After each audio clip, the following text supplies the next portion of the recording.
I'm just gonna assume it's good.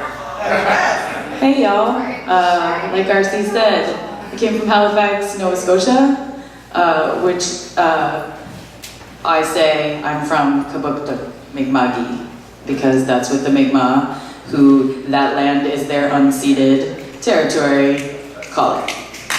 So, Kabukta Mi'kma'ki, and the Mi'kmaq word for thank you is, well, I'll give you a little, tiny little language lesson here. It's welalin if you're thanking a single person. If you're thanking a group, it's welaliak. So, welaliak for being here. And this is super creatively titled Honeybee. Oh, yeah, right? In almost every sense of the word, I was a blues baby. My musical education, begun probably at my unplanned conception, evolved into a kind of self-preservation. I can still feel the thin spines of my parents' record collection, those wide cardboard art squares, those liner notes crowded or spare to pore over, decipher. I learned a different version of life there. The blues and jazz and folk and funk and soul taught me the blues exist internally and eternally. You can't quantify that shit academically. Maybe one day scientists will discover, quote unquote, that like so much, it's passed on genetically. The blues taught me that feelings about your sorrows and what you drown them in, about the color or shade of your complexion, about the stark futility of your situation, have a place to go. Listen. I know Stevie Ray didn't invent the blues, okay?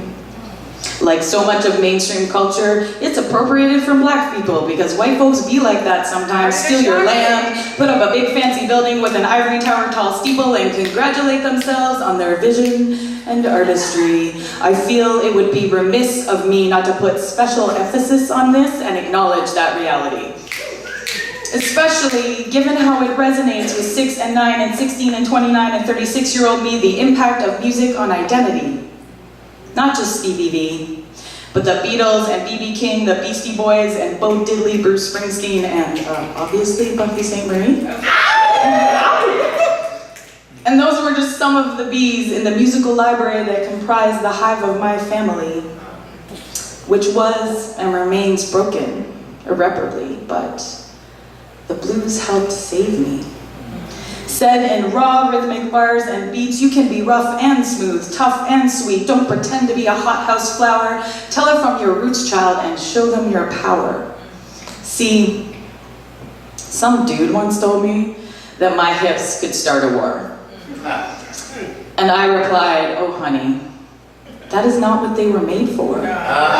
Just like bees weren't created for the purpose of stinging, oh honey, don't you know anything? I bet you think water is for selling. I bet you think hard truths don't need gentle telling. I bet you always gotta have someone around spelling out the obvious. You think I make a fuss because I feel disrespected? Honey, I'm just being protective. I know where my loyalty dwells. It's with the earth and seas, it's with the trees and shells, it's with those willing to or already going through hell to stand together for all our relations. To honor past and present and future generations, this revolution comes complete with reverberations that reveal the power of these lips, these hips, singing, swinging, bringing forth art like art is life, like a poem or an old blues song can lift us up out of strife.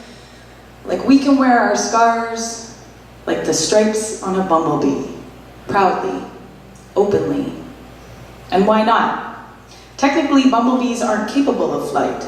So fuck the statistics and systems that say we're not right, this fight is not over, it is planetary, it is everywhere, is what the wind tells me as it pushes past my hair to reach my ear. This I need to hear, you need to hear this, we cannot miss any more opportunities to save ourselves, our babies, we are seeds. We must revitalize, photosynthesize, conceptualize, realize natural justice before the coral and the salmon and the honeybees are all gone, and along with them, all of us. Thank you. Yeah!